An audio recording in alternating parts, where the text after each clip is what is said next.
Here is your RJ Vinay Shah. You are listening to the Radio Shamrat on the special channel FM 89.6 megahertz बदलते पलामू की आवाज़ पर आप लोग सुन रहे हैं। जी हाँ दोस्तों, तो नमस्कार, जोहार, आदाब, सत श्री अकाल और साथ साथ में सुप्रभात और वही वाला रोमांटिक सूरज बाबा वाला सुप्रभात। तो आज हम लोग स्पेशल प्रोग्राम और स्पेशल गेस्ट के रूप में आप लोगों के बीच हम परिचय कराएंगे son of the soil none other than Rohit Dayal Shukla ji से, जो कि एक के साथ एक ऑफर के रूप में, जिस तरह से हम लोग जब से संगम लगाए हैं, डुबकी लगाए हैं संगम में, तब से एक के साथ एक और एक अनेक ऑफर मिलते रहते हैं। इनको भी कुछ वैसा ही है, इनके साथ भी करियर में ऐसे तो प्रोफेशनली ये बैंक मैनेजर हैं जहां रुपया पैसा का डॉलर का लेन देन होती है, लेकिन इनके अलावा इनके पास तो जबरदस्त कुछ ग्राफिक्स, कुछ स्टोरी राइटिंग और कुछ रिव्यू करने के लिए, और ये हाईटेक जमाना के एकदम आदमी है, सन ऑफ द सॉइल है।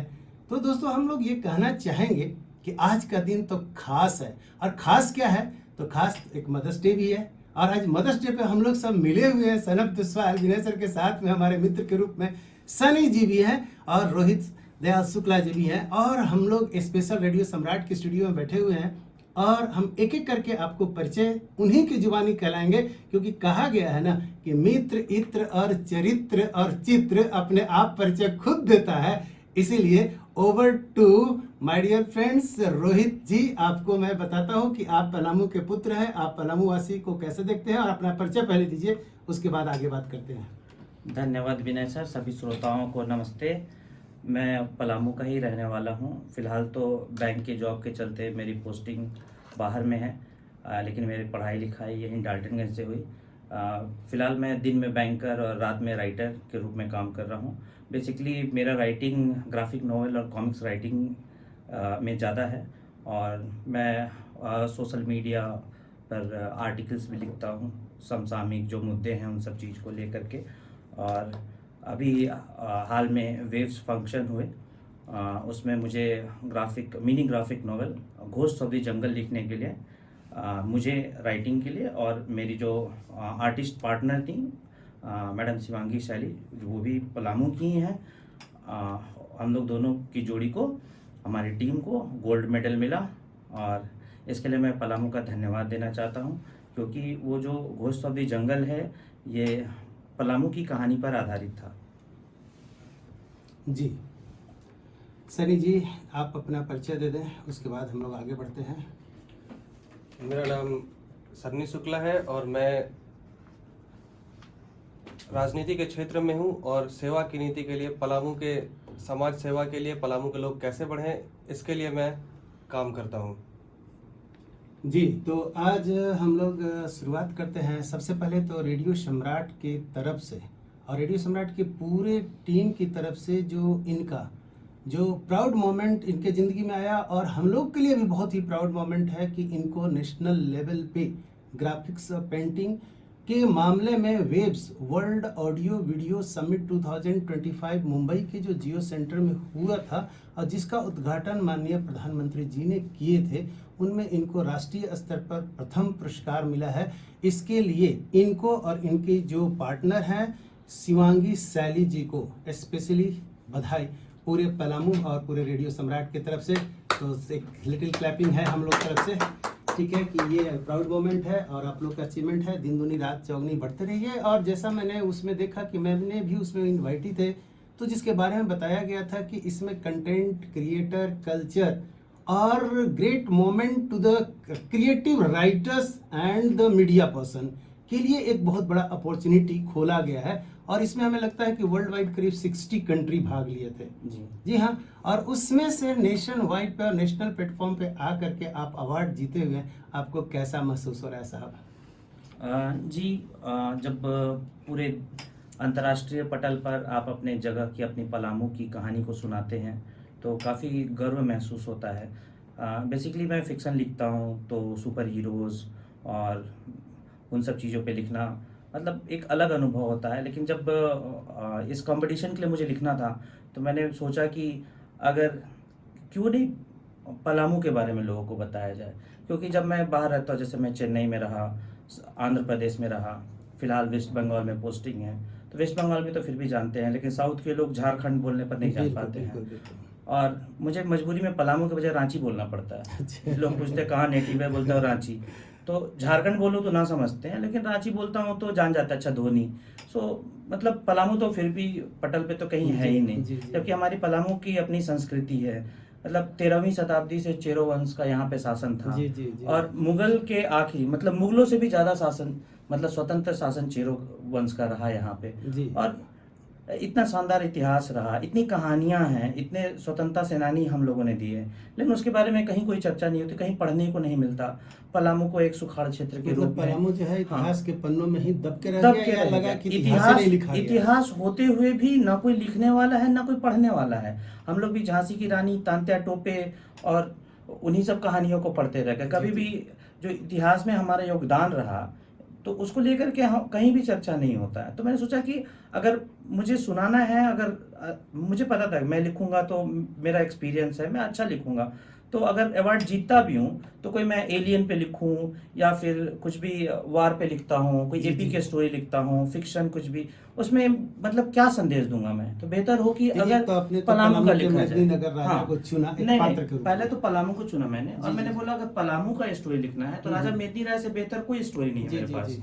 तो मैंने उस पे राजा मेदिनी राय और उनका ऐतिहासिक युद्ध, जो संघर्ष था मुगलों के खिलाफ, तो उस पे मैंने लिखा। और मैंने जो ग्राफिक नॉवल बनाया तो उसमें मैंने पूरे कल्चरल रेफरेंस का भी इस्तेमाल किया था, जैसे राजा मेदनिया घर घर चले मथनिया। हाँ। सो दस एक औरत है जो बटर चर्निंग कर रही होती है। जी, तो जी। इन सब चीज़ों को भी मैंने, मतलब मैं अपने पलामू की संस्कृति को, उसको मैं रिप्रेजेंट करना चाहता था। और मुझे बहुत खुशी है, मुझे और शिवांगी दोनों को। शिवांगी चूंकि फिलहाल यहाँ पे नहीं है, तो उसकी ओर से मैं संदेश देना चाहूँगा कि यहाँ पे रहना, यहाँ पे सीखना, यहाँ पढ़ाई लिखाई करना। शिवांगी का स्कूलिंग सेक्रेड हार्ट से हुआ था, मेरा स्कूलिंग रोटरी स्कूल से।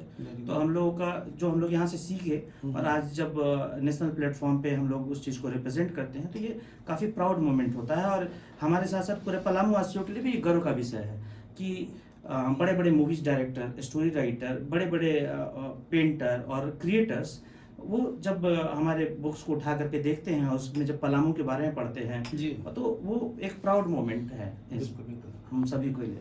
तो ये तो आपने अभी लिखा फिक्शन को, स्मॉल स्टोरी को, जिसने लिखा उसका ग्राफिक्स में आपके जो फ्रेंड हुए शिवांगी शैली जी, जिन्होंने मूर्त रूप दिया पेंटिंग करके जी। और ये इसका विषय वस्तु रहा कि मेदिनी नगर राजा का संघर्ष मुगलों के साथ, स्पेशली औरंगजेब के सेनापति। हाँ, ये जिनका- बेसिकली कहानी था घोस्ट ऑफ द जंगल। तो जी। इसमें क्या है, इसका नाम घोस्ट ऑफ द जंगल इसलिए है क्योंकि मुगल सल्तनत सैकड़ों सालों से यहाँ पर हमला कर रही थी, जी। लेकिन वो कभी जीत नहीं पाते थे, क्योंकि यहाँ का कुछ भौगोलिक परिस्थिति वैसा रहा, और यहाँ के राजाओं की निडरता, उनका स्वतंत्र रहने का जो इच्छा शक्ति था, उसके चलते। तो जब वो शुरुआत में हमला करते थे तो उन लोगों को पता ही नहीं चलता था कि कौन कहाँ से मार के निकल जा रहा है। और इस स्टोरी में भी कॉन्सेप्ट यही रखा था कि जो 6 वैलियंट ट्राइबल, मतलब 6 ट्राइबल युवा थे जिनकी स्टोरी थी। युद्ध तो बैकग्राउंड है, तो मैं एज ए इंटरटेनर और राइटर आप बोल दे तो मैं कभी भी वो चीज़ नहीं लिखना चाहता हूँ जो एक सिंपल इतिहास जैसा दिखे। तो पहला तो कॉन्सेप्ट ये होता है कि इंटरटेनमेंट होना चाहिए। तो मैंने एक नई कहानी बनाई ऑब्वियसली उस युद्ध बैकग्राउंड पे, ठीक है। युद्ध एक बैकग्राउंड था, पृष्ठभूमि, और कंपटीशन का फॉर्मेट भी ऐसा था कि आप ज़्यादा हिंसा नहीं दिखा सकते हैं, वरना डिस्क्वालीफाई होने का भी डर था। तो डायरेक्ट युद्ध को दिखाना भी बहुत उचित नहीं होता, तो बस मैंने संघर्ष को दिखाया। हाँ, तो जो 6 युवक होते हैं उनका राजा मेदिनी राय रेकी करने के लिए उनको दाऊद खान के कैंप में भेजते हैं, और वो लोग जब वहाँ जाते हैं और वहाँ पर उनका तोपखाना देखते हैं तो इन लोगों को समझ में आ जाता है कि पलामू में आग लगने वाली है। तो उसके बाद वो लोग अपना एक त्याग करते हैं, मतलब सेक्रीफाइस करते हैं खुद को, और युद्ध का पलड़ा पलट जाता है। अच्छा, तो कहानी क्या कुछ किया था? बस वो जला दिया और क्या, वहां पर जा करके खुद को सेक्रीफाइस किया। वो लोग चारों ओर से घिर गए। तो एक कहानी थी, और वो 6 युवकों की आपस में मस्ती जो कहानी को इंगेजिंग बनाती है। कैरेक्टर डेवलपमेंट, जैसे वो लोग आपस में बात कर रहे होते हैं, उन लोग अपने गांव की सुंदरता का, अपने जंगलों की खूबसूरती का, और अपने धरती से जो प्यार है, जैसे मुगलों के अधीन धरती ना हो पाए इसके लिए उन लोगों का त्याग, इन्हीं सब चीज़ों को लेकर के आप एक एंटरटेनिंग स्टोरी बनाते हैं। और सबसे मजेदार बात रहा कि हम लोगों ने जनरली इसको हम लोग कॉमिक्स फॉर्म में भी दिखा सकते थे, जी जी। जैसे बैटमैन, सुपरमैन, नागराज, ध्रुव, नागराज, चाचा चौधरी वाली सो बात है। उसमें ना कनेक्शन नहीं हो रहा था। हमने उसको ट्राई किया, फिर हम लोगों ने सोचा कि क्यों नहीं सोहराई पेंटिंग स्टाइल में बनाया जाए जी। अपनी धरती की। तो असली गेम चेंजर यही साबित ये हुआ। सोहराई पेंटर जो लोकल गांव लोकल, हाँ, तो गांव की दीवार में जो करते जी हैं। जी, गांव में जितनी भी औरतें होती हैं ना, सब की सब कलाकार हैं हमारे गांव की। दीवार पे जो अलग अलग चित्रकारी बनाती हैं, लेकिन है क्या कि इट्स मोर लाइक गुफा पेंटिंग। आप इसके थ्रू कहानी नहीं कह सकते हैं। एक पेंटिंग के लिए वो बहुत ब्यूटीफुल है, लेकिन उसके लिए कहानी कहना बहुत मुश्किल था। और जैसे कि अगर मैं कोई एक्शन सीक्वेंस लिखता हूँ अलग अलग कैमरा एंगल को ध्यान में रखते हुए, तो उसको पोर्ट्रे करना मतलब एक बहुत डिफिकल्ट है एक आर्टिस्ट के लिए। और सोहराई में तो ऑलमोस्ट इम्पॉसिबल था, मतलब जो प्योर सोहराई जो शुरुआती जो वॉल पेंटिंग जैसा है, तो शिवांगी के लिए बहुत चैलेंज था। शुरुआत में हम लोगों ने जो एक्सपेरिमेंट किया वो ऑब्वियसली बहुत फ्रूटफुल नहीं था। अच्छा, शिवांगी जी के बारे में थोड़ा सा डिटेल्स ब्रीफ कर दीजिए कि ये क्या कोशिश क्या की है, कि लोग जानना चाहेंगे हाँ। कि बस नेचुरल पेंटर है, नेचुरल आर्टिस्ट है, या फिर शिवांगी मतलब इंटरेस्ट के शिवांगी साथ? जी बचपन से ही आर्ट में उनका काफ़ी शौक रहा। जी जी। आफ्टर 12th उन्होंने निफ्ट से, national institute of fashion technology Delhi से उन्होंने ग्रेजुएशन किया। उसके बाद उनका मास्टर डिग्री रहा आईपी पर, वो क्या बोलते हैं उसको, इंटेलेक्चुअल प्रॉपर्टी, अच्छा, उस पर उन्होंने मास्टर किया आईपी पे। फिर वो निफ्ट में 10 ईयर्स से ज़्यादा उन्होंने निफ्ट इंदौर, निफ्ट पटना, अलग अलग शहरों में उन्होंने पढ़ाया। फिर उसके बाद उन्होंने झारक्राफ्ट में भी ऑलमोस्ट 3 साल काम किया, डाल्टनगंज में ही वो काम करती थी। उस समय उनका बेसिक काम सोहराई पेंटिंग को बढ़ावा देना ही था। मतलब उनके दौर में आर्टिस्ट लोग का गोल्डन पीरियड मान सकते हैं आप। उन्होंने बहुत सारे हमारे मोची भाइयों के लिए भी बहुत सारा उनके उद्गार के लिए काम किया। तो उनको कोलकाता ले जा करके करना, तो उनका एक वो अपने वर्क प्रोफेशन को लेकर भी काफी सीरियस है, इनोवेटिव हैं, डेडिकेटेड हैं, अपनी संस्कृति को लेकर के बहुत जागरूक हैं, और मतलब बहुत वोकल हैं अपनी संस्कृति को लेकर के। तो शिवांगी जी का आर्ट फॉर्म बेसिकली वो ट्राइबल आर्टिस्ट नहीं है ऑब्वियसली। तो इसके लिए जब सोहराई करना था तो उनको काफ़ी प्रैक्टिस भी करना पड़ा, उनका एक्सपीरियंस और नॉलेज भी काम आया। और हम लोगों ने जब ग्राफिक नोवेल और comics, actually story wise graphic novel है, प्रेजेंटेशन वाइज आप कॉमिक्स कह सकते हैं, तो दोनों में थोड़ा डिफरेंस मैं कभी बता दूंगा। अभी तो ये बताएं हाँ। कि हम लोग अभी क्लासिकल मॉडल में बात कर रहे हैं। हाँ। अभी तो डिजिटल बाकी है। लेकिन मैं थोड़ा सा रिव्यू जानना चाहूंगा कि, हाँ। कि आपके बारे में जैसे भी जो भी मिला हाँ। या अनाउंसमेंट जब कभी हुआ, तो सनी शुक्ला जी बहुत ही एक्टिव थे, और इन्हीं का पोस्ट मैंने पढ़ा, उसके बाद मैंने सब बैकग्राउंड चेक किया, एंड जिस दिन आपको मिला था उस दिन मैं स्पेशल 5 मिनट का प्रोग्राम मैंने स्पेशल लिया था, और मैं डेली लेता भी हूँ। जिसका जो अचीवमेंट होता है, फर्स्ट 8-30 वाला जो प्रोग्राम होता है, उसमें डाल्टनगंज का अचीवमेंट, नेशनल लेवल पे अचीवमेंट क्या है जिससे समाज में परिवर्तन आ सकता है, वो जनरली मैं लेता हूँ डेली। ये कहानी है। सो 2-3 पॉइंट को जरूर पकड़ता। तो मैं सनी जी से जानना चाहूँगा ये चीज़ को कि आप इसको कैसे देखते हैं। सबसे पहले तो किसी भी पलामू के युवक को या कहें किसी भी नागरिक को कुछ भी सम्मान मिलता है तो हमारे लिए बहुत ही गर्व का पल होता है। और खासकर जब आपके अपने बड़े भाई को मिले तो वो कुछ ज़्यादा ही आपके लिए एक्साइटमेंट वाला मोमेंट होता है, और काफ़ी परिवार में, दोस्तों में खुशी का माहौल होता है। चूँकि इनसे ही मुझे पढ़ने लिखने का माहौल मिला, और इनके द्वारा दिए गए मैगजीन्स, कॉमिक्स, अभी भी जो भी किताबें खरीदनी होती हैं यही सजेस्ट करते हैं, या यही खरीद कर भेजते भी हैं, गिफ्ट भी करते हैं किताब। तो मेरे पास आपने देखा होगा किताबों का अच्छा खासा कलेक्शन है, तो वो भी इनके वजह से ही है। Mentor, source of inspiration and provider है ना, सारा टोटल चीज ही आपके है। हैं। चलिए, बहुत अच्छा। एल्डर ब्रदर तो जो है सो है ही, लेकिन इसके बाद अगर ये मेंटर के रूप में आपका काम कर रहे हैं तो बिल्कुल, इसीलिए आपका पोस्ट पढ़ने से ही लग गया था कि समथिंग ही is very close to mister Sunny, and जिस हिसाब से आपने इनके बारे में सटीक इन्फॉर्मेशन दिया था, तो वो हमको बहुत सुविधा मिली थी। और साथ में फिर तो हम वेब पे साइट पे गए, और सब आपका तो नेशनल न्यूज में भी आया हुआ था नाम ना। मैं वो न्यूज को 8 बजे वाला सुनता हूँ, उस न्यूज में भी नाम था, तो उसके बाद मैं तुरंत उसको नाम, जैसी कोई चीज़ न्यूज में आती है तो मैं उसको उस लाइन को पकड़ करके थोड़ा ब्रीफ कर देता हूँ। ये डेली का काम है, ठीक है। इवनिंग में 5 बजे वाला प्रोग्राम, 5:30 वाला प्रोग्राम मैं एक दिन लेता हूँ। दिन भर में क्या हुआ, मात्र 2 पॉइंट उठा, ऐसा 2 ही पॉइंट, 1 पॉइंट होते हैं जिसके ऊपर स्पेशल आप फोकस कर सकते हैं। Hello hello hello. हाँ, आप सुन रही हैं शिवांगी? जी, मैं हाँ, नाइस टू टॉक यू है। हमारे बीच आज पलामू के लिए गर्व की बात है कि पलामू की बेटी Shivangi Saili web summit 2025 web world audio video summit 2025 जो मुंबई में हुआ, उनमें राष्ट्रीय स्तर पर इनको सोहराई कला में पेंटिंग करने के लिए, और स्पेशली ये जो पेंटिंग किए हुए हैं रोहित शुक्ला जी के द्वारा जो फिक्शन लिखा गया कहानी, और उसको ये पेंटिंग करके मतलब ये कहें कि लेटर में जान डाल देने का काम ये शिवांगी सैली जी करती हैं। तो हम आज लाइव हैं, शिवांगी से लाइव जुड़े हुए हैं, पूरे पलामू वासी सुन रहे हैं आपको। शिवांगी जी, पहले तो आप अपना पूरा परिचय दें एज ए पलामू की बेटी, और पलामू वासी को क्या क्या कहना चाहते हैं और क्या क्या गुण छुपाए हुए हैं थोड़ा सा निकाल दीजिए ताकि लोग सब सुने। जी हाँ। जी, मैं पलामू से ही बिलोंग करती हूँ। Very good. वहाँ पे ही मैंने मेरी स्कूली शिक्षा वहीं पे हुई है और कुछ साल दिल्ली में पढ़ाई किया। फिर मेरा पहला जॉब वहाँ पे ही था झारक्राफ्ट में। राइट, बहुत अच्छा। झारक्राफ्ट में मैंने काम किया था मेरे के काम किया था। फिर मैंने निफ्ट और कई सारे इंस्टीट्यूट में पढ़ाया भी है काफी साल।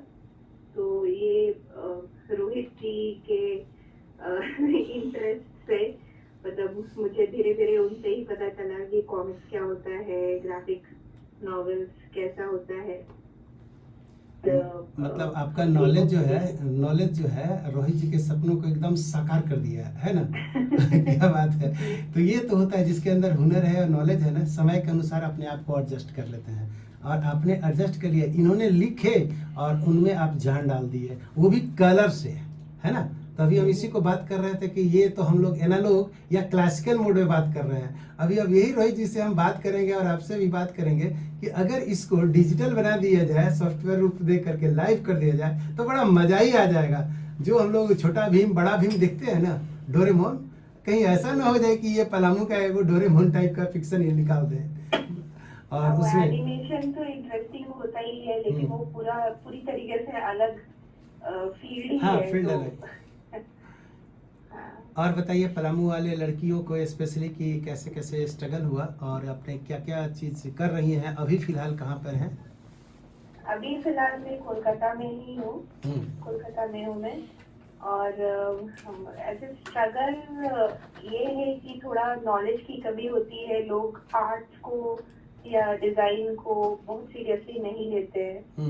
क्लासिकल थिंकिंग के अनुसार तो सब डॉक्टर, इंजीनियर ऐसे ही बनना चाहते हैं। जबकि ऐसा नहीं होना चाहिए। अपने मन का काम हमेशा करना चाहिए। वही आगे चल के वही काम आता है। हाँ, जो आपका इंटरेस्ट है वही काम आता है। बिल्कुल आपने सही बोला।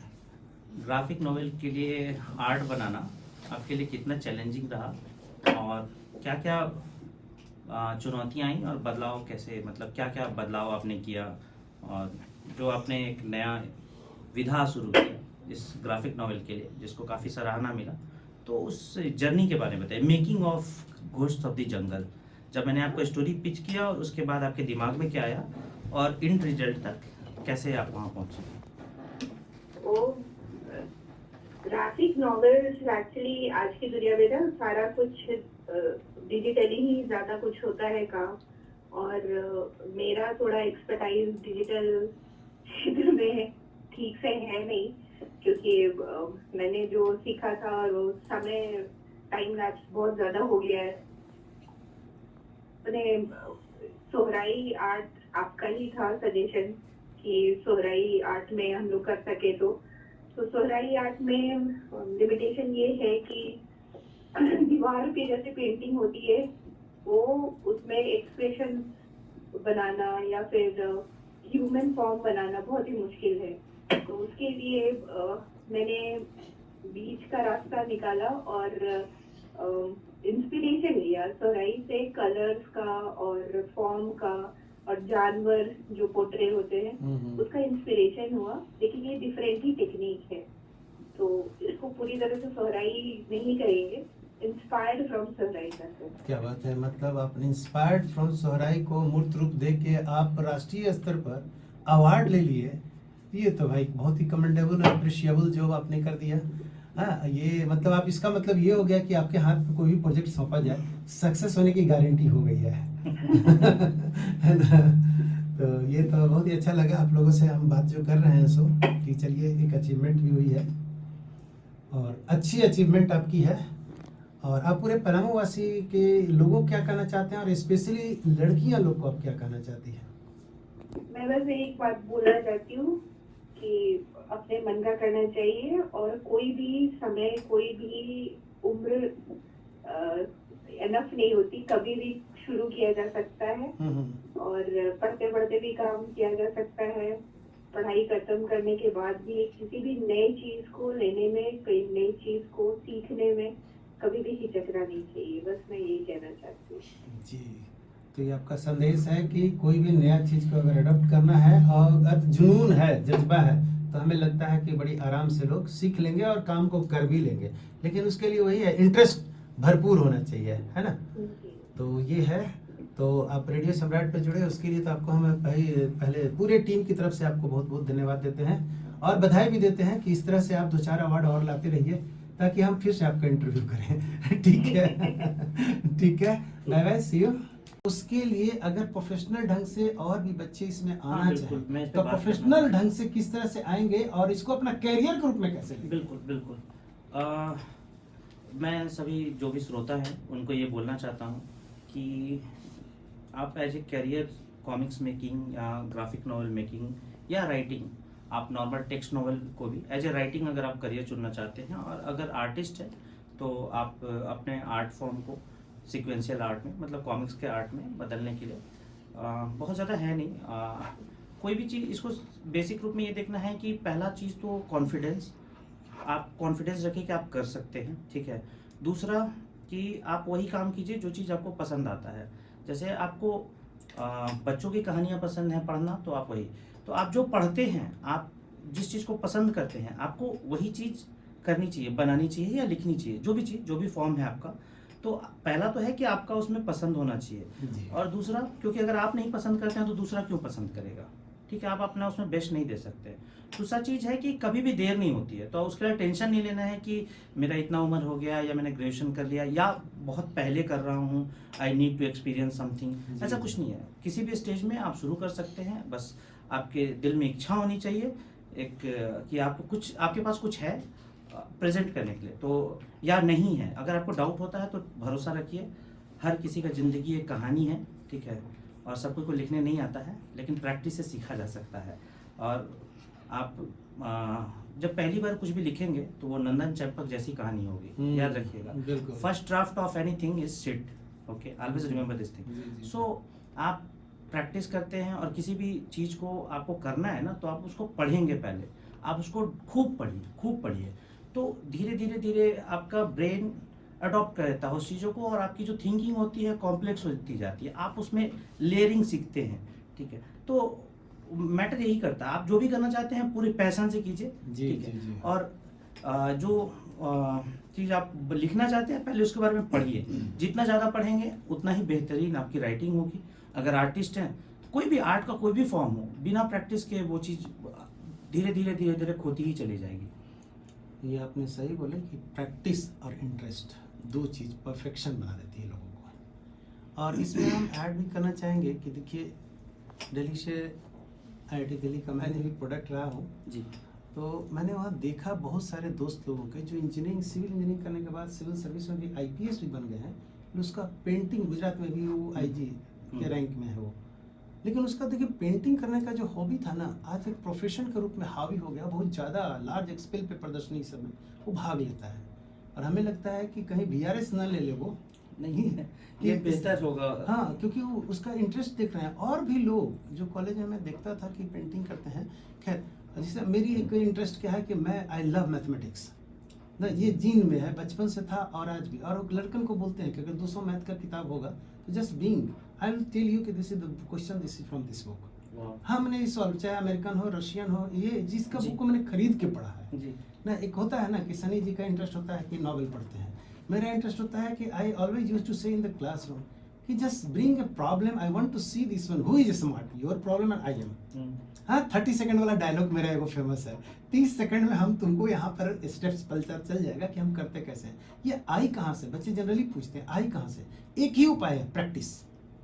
ढूंढ के बनाया है। 30 से 40 पेज हम बचपन में प्रैक्टिस मार देते थे मैथमेटिक्स का, तो 30 to 40 पेज जिसका स्पीड है तो बम्पलेट तो ऐसे ही रहता है। तो आज के स्टूडेंट्स को भी कहते हैं, या जो प्रोफेशन चुनते हैं, शॉर्टकट कुछ उपाय नहीं है। जब जाना है तो आपको तपस्या करनी ही पड़ेगी। पहले ऋषि मुनि एक पैर पे करते थे, तो कम से कम टेबल चेयर पे मोबाइल को फेंक करके बैठ के कीजिए, आपको सफलता मिलेगी, ये तो तय है। इसको हम लोग कहते हैं इंटरेस्ट में, जिस फील्ड का इंटरेस्ट होगा।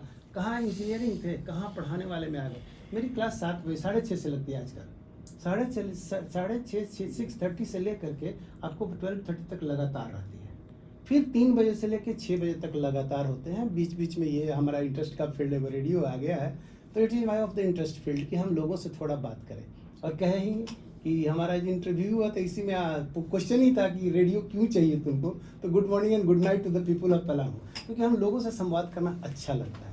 नहीं, ये अलग बात है। विद्यार्थियों के लिए, चूंकि मैं भी विद्यार्थी रहा हूँ और स्ट्रगल पीरियड तो सबके ज़िंदगी में आता है, तो मैं एक बात बोलना चाहता हूँ कि कहीं से भी शुरू कर सकते हैं। मोटा मोटा किताब देख करके डरने का जरूरत नहीं कि कहाँ से शुरू करें।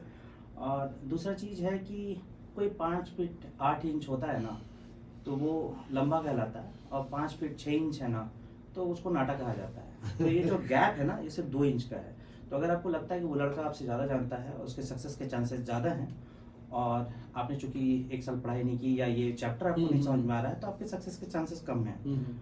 तो ये जो इंच है ना, ये 2 इंच का ही गैप है, और आप बहुत आसानी से इसको बांट सकते हैं। आप बस एक तरफ से शुरू कीजिएगा, दूसरी तरफ से ख़त्म हो जाएगा, भरोसा रखिए।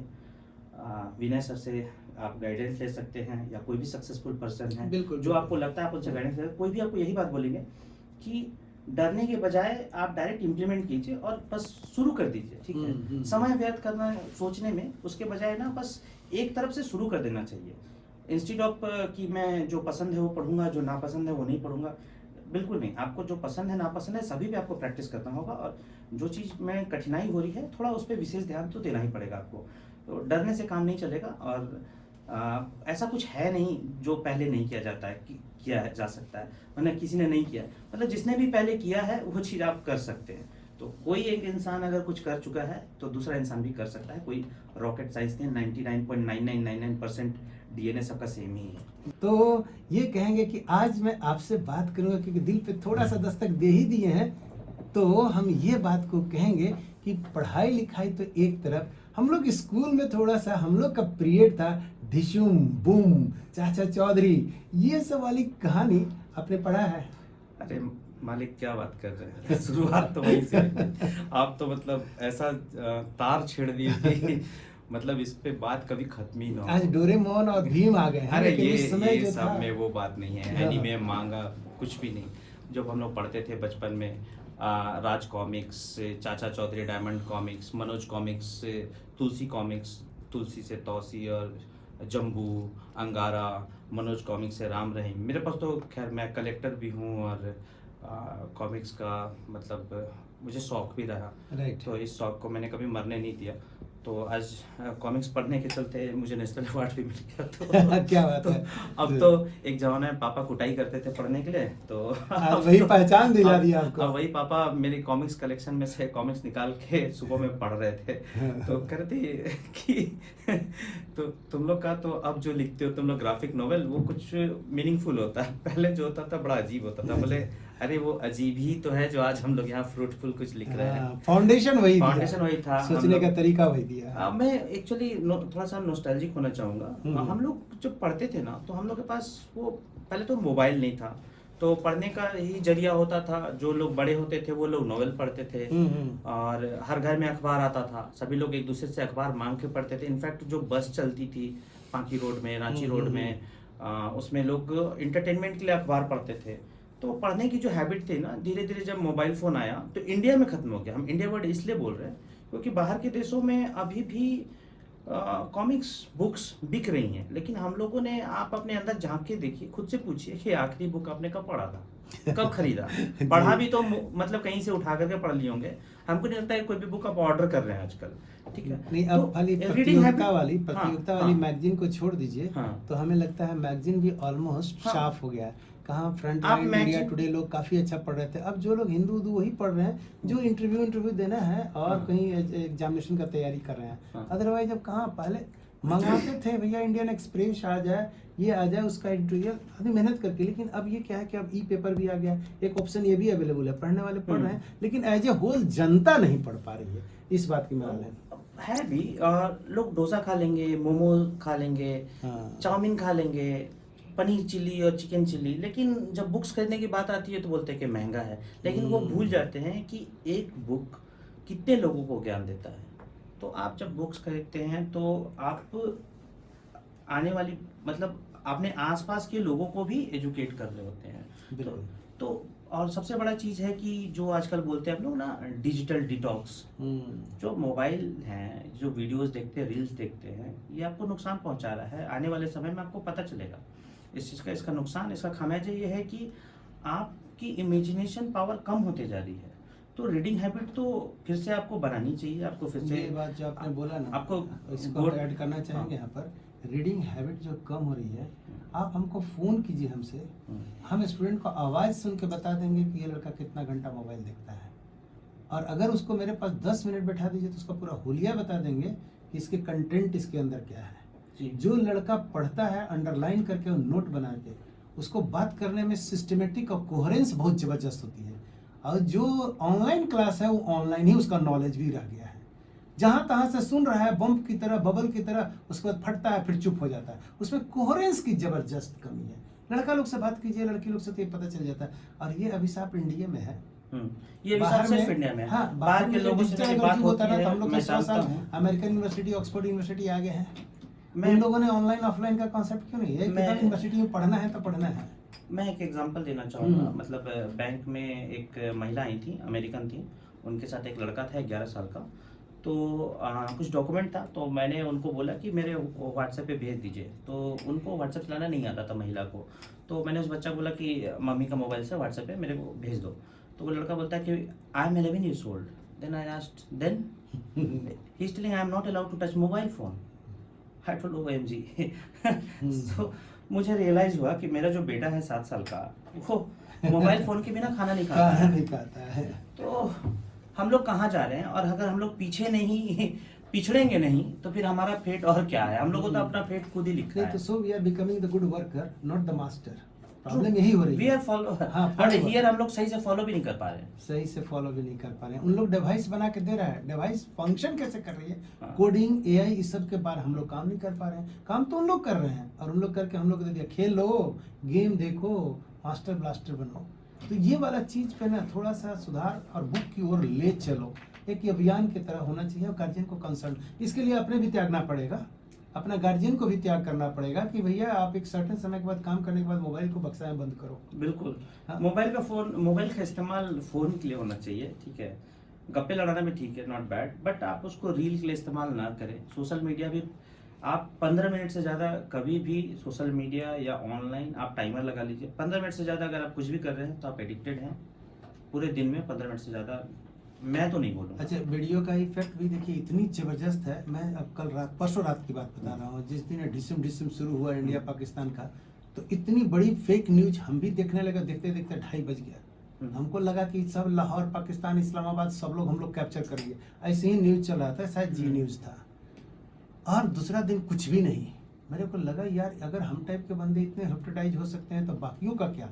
दिमाग भी डिस्टर्ब था। मेरे को लगा अगर एक दिन से इतनी डिस्टर्बेंस है तो व्हाट अबाउट जो डेली काम को देख रहे हैं और डेली ये काम को कर रहे हैं। तो इससे बचने की जरूरत है, क्योंकि ये पागलपन की ओर ले जा रहा है। और इसको आपका नींद भी चला जाता हाँ, है। नींद भी चली जाती सबसे है। बड़ा बात है कि अगर आपके बेडरूम में, पहला तो लोगों ने पहले अपने बेडरूम में टीवी लगाया, ठीक है। उसके बाद अब टीवी तो खैर देखना भी बंद कर दिया। एनीवे, अच्छा हुआ ये चीज़। उन्होंने अब मोबाइल अपने बिस्तर पे रखा, चार्जर बगल में लगा होता है कि अगर मोबाइल डाउन हो गया तो चार्जर लगा करके देखते रहते हैं रात में।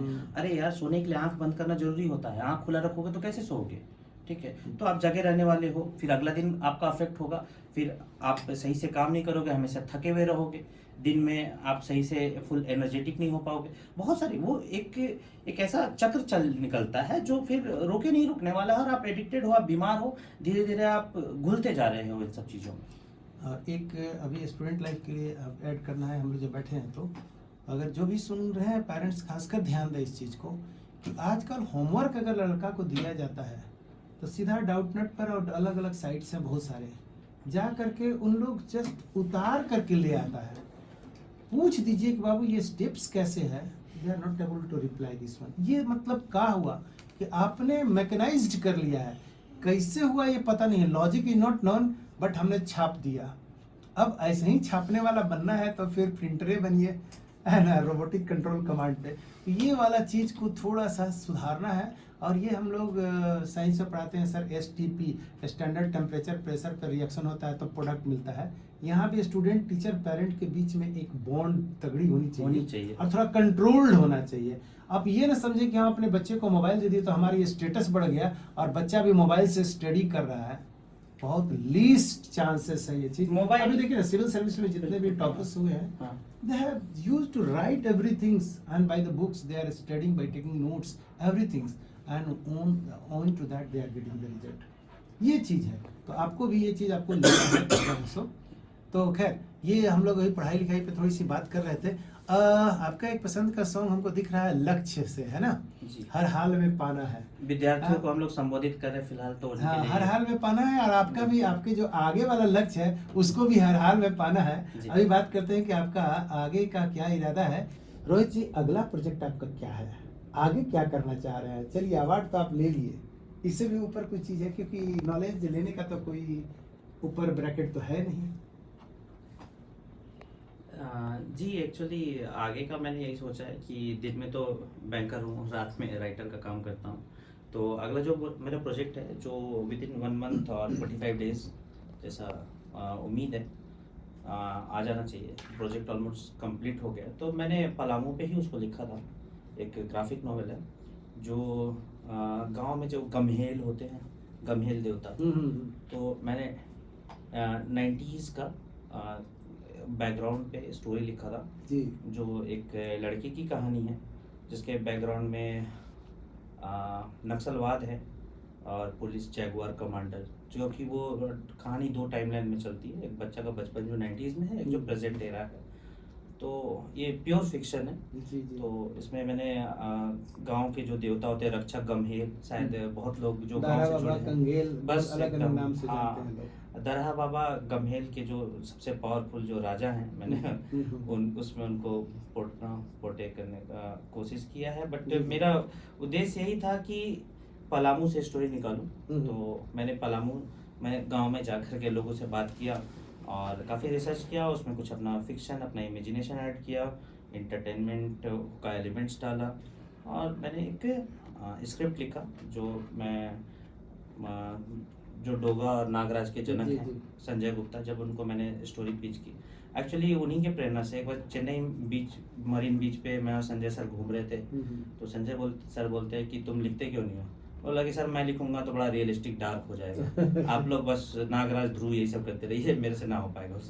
सर बोलते अच्छा तू लिखना। जो आ रहा है उसको लिख। तो सर फिर मैं वही गांव देहात का देवी देवता और नक्सलवाद यही सब लिखूंगा। तो बोलते हैं कि अच्छा तुम लिखो, देखते हैं तुम कितना डार्क लिख सकते हो। तो मैंने full dark in the sense कि अब नक्सलवाद का है तो आप जानते हैं 90s का दौर कितना डरावना रहा था।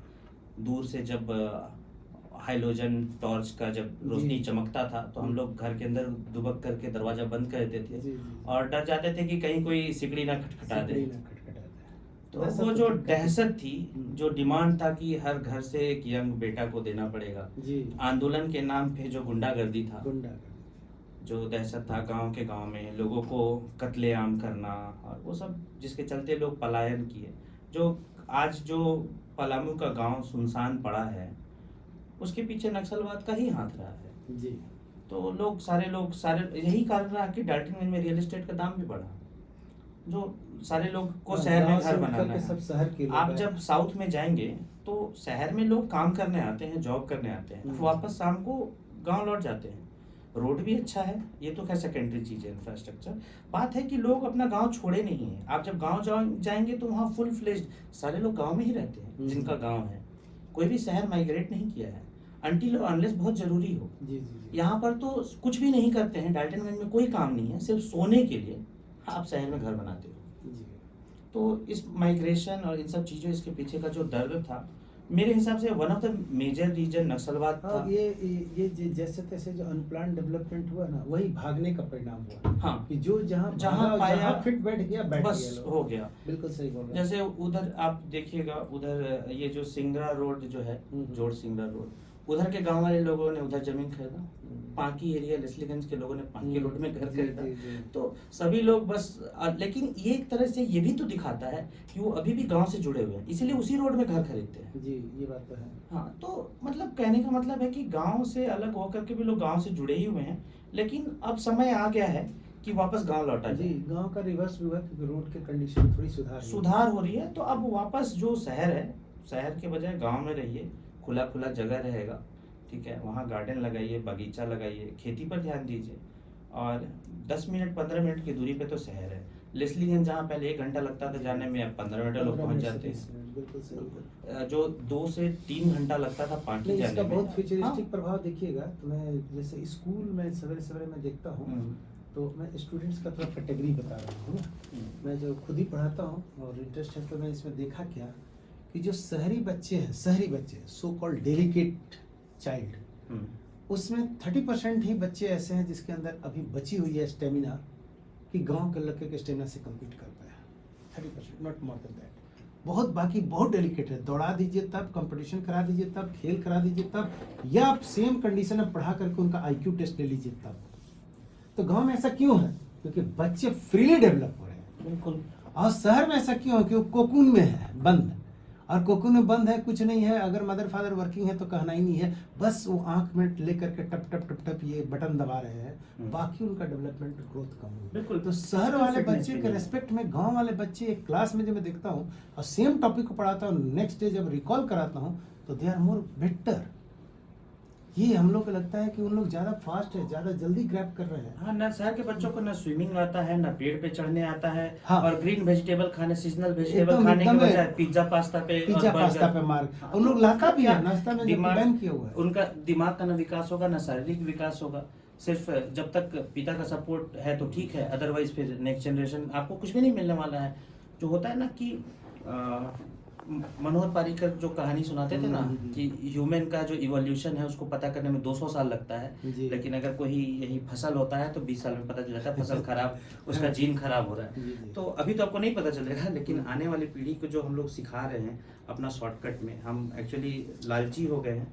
हमको आराम करना है तो बच्चे को मोबाइल पकड़ा देते हैं। तो इन सब चीज़ों से तो हाँ, दूर वही हटना ही बात है। होगा। आराम करना है और अपना कुछ काम करना है। हाँ। तो बच्चे को फंसा दो। फंसा और दो। फंसाने के लिए क्या है? मोबाइल पकड़ा दो मोबाइल। हाँ। और ये मोबाइल, टैब, लैपटॉप, ये सब जो भी कहानी है, बट इसका घातक परिणाम साबित हो रहा है। जी। बीइंग ए टीचर्स सारी व्यवस्थाएं हैं, लेकिन मैं खुद ही देखता हूँ कि देयर इज कंट्रोल्ड। 10 मिनट से ज़्यादा अगर मोबाइल खासकर मेरा जनरेशन घर में अगर देख लेता है तो मैं उसको छीन करके, या उसको कहा हुआ है कि 10 minutes not more than that. That's all. क्योंकि अगर उससे ज़्यादा आप देख रहे हैं एक चीज़ को, इसका मतलब उसका एडिक्शन हो गया है। और एडिक्शन किसी किसी बच्चे का ऐसा हो गया है, आपको देखिएगा उसके बगल में आप गिर जाइए बेहोश होकर के, वो आपको नहीं उठाएगा जब तक उसका गेम ओवर नहीं हो जाएगा। ऐसे बच्चे भी एडिक्टेड हो गए हैं। बिल्कुल। तो ऐसे को पढ़ाई लिखाई से मतलब भी नहीं हो रही है ना। तो ये वाला चीज़ को थोड़ा सा समझने की जरूरत है। और सब लोग से है कि आप वेस्टर्न कल्चर को फॉलो करते करते अपना जनरेशन को ना बर्बाद करें, क्योंकि जनरेशन को फ्रीली सोचने दीजिए, फ्रीली खेलने दीजिए। और थोड़ा अगर दुकान जा रहा है, फिल्म जा रहा है, कहीं ले जा रहा है तो उसको ले जाइए, पार्क उर्क में ले जाइए, घुमाइए फिराइए, खेलिए उसके साथ में। ये ज़्यादा इंपॉर्टेंट है। इसके लिए पेरेंट्स को भी थोड़ी सी पार्टिसिपेशन करना पड़ेगा, क्योंकि आप शॉर्टकट में थोड़ा सा मोबाइल लगाइएगा तब बच्चा में तो अट्रैक्शन हो गया, आप उसको बोल भी नहीं पाइएगा। तो थोड़ा इसको ध्यान रखना है। और हम लोग बातों बातों में देखिए कि हम लोग का टाइम भी पहुंच गए हैं। हाँ। तो रोहित जी, आप क्या कहना चाहेंगे पूरे पलामूवासी को? आपको जो लोग सुन रहे हैं उनको एक संदेश दीजिए। मैं यही बोलूँगा कि पलामू की सभ्यता और संस्कृति काफ़ी रिच है, हमें गर्व करनी चाहिए और अपनी कहानियों को पढ़नी चाहिए। मैं चाहूँगा कि आप अपने बच्चों को पलामू के इतिहास के बारे में बताएं, हमारे वीर शहीद स्वतंत्रता सेनानियों के बारे में बताएं। और सबसे बड़ा चीज़ है कि अपने बच्चों को डिजिटल चीज़ों से थोड़ा दूर रखें, उनका थोड़ा सा ख्याल रखें। अगर आपको लगता है कि आप डिजिटल चीज़ें देख के उनका ख्याल रखते हैं तो ये गलत है, आप गलत पेरेंटिंग कर रहे हैं। और उनको खेलने कूदने दीजिए, खेलने कूदने से कोई बुरा नहीं होता है। और अपनी भी अगर आप खुद भी करेंगे तो अपने पढ़ने की हैबिट फिर से शुरू करें। जो भी मन करता है आप फिर से पढ़िए, पढ़ना ज़रूरी है क्योंकि उससे दिमाग को खुराक मिलता है। और अगर हम पढ़ते हैं तो हमारे आने वाली जनरेशन में भी पढ़ने की हैबिट लगती है। तो मैं ये बोलूँगा कीप रीडिंग। जी, आपने बहुत सही बोला कि ब्रेन का टॉनिक और बूस्टर के रूप में जो नॉलेज और नॉलेज किताब जिसको हम लोग खजाना कहते हैं ना, और उसमें से आप नॉलेज ले रहे हैं तो हमको लगता है हैप्पीनेस का सबसे बड़ा फैक्टर है आपका ज्ञान। और अगर ज्ञान होगा तो क्या अच्छा है क्या बुरा है इसकी पहचान हो जाती है। जब इसकी पहचान हो जाती है तो आपके पास खुशी कैसे रहना है, कम मीन्स में, ये जरूरी है कि मीन्स हो जाएगा तो हम खुश रहेंगे, ये बात नहीं है। खुश रहने के एक अलग तरीके होते हैं। And if you are happy and keeping the surrounding happy then it is the greatest achievement. और खुशी है तो सब कुछ है। और इसी पे एक हम पूरे पलामू वासी और सबको खुशी के माहौल में, खासकर घर में अगर बेटर हाफ को खुश करना है तो एक सॉन्ग ऐसा है जो चल जाए तो कितनों मुंह फुला हुआ है अर्धांगिनी का, ये तो तय है कि मूड मस्त हो जाता है। और एक चीज़ कहा गया है ना कि अगर आप बहुत खुश होइएगा, जैसे कहा गया है कि अगर घर में पत्नी या लेडी खुश होती है तो घर का परिवार पूरा खुश रहता है ना। लेकिन कभी कभी ऐसा देखिएगा, सनी जी आपकी भी शादी हो गई है, जी हाँ, कभी आप ज़्यादा ओवर एक्साइटेड खुश रहिएगा ना तो पत्नी जी टेंशन में हो जाएंगी, तो ये काहे खुश इतना है ना। तो ये है कि आप पहले घर वाले खुश रखें, उसके बाद आप खुश रखेंगे और फिर पूरा परिवार और पूरा समाज खुश रहेगा।